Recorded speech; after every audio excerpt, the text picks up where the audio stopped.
Welcome to Not Milk Never Milk. Subscribe if you're lactose intolerant.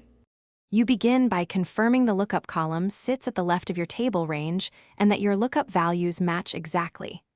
Enter the cell that holds the lookup value. This is what Vlookup will search for. Next, highlight the table range including the column to return. Once done, type equals Vlookup and reference your lookup value, then the table range. Make sure to use absolute references, $1.02, $D, $100, if you'll copy the formula. Now you decide which column to return by counting columns from the left of your range and using that number as call index num. After the table range, add a comma and include that column index. Then type another comma and use false for exact matches or true for sorted approximate matches. Most lookups need false. Close the parentheses and press enter to see the result.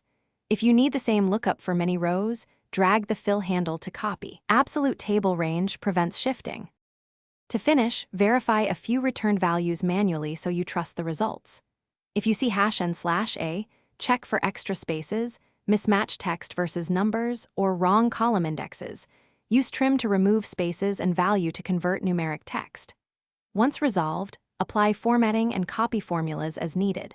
If your lookup column isn't leftmost or you need more flexibility, switch to index/match. One key troubleshooting tip: always confirm the lookup value type matches the lookup column type to avoid silent mismatches.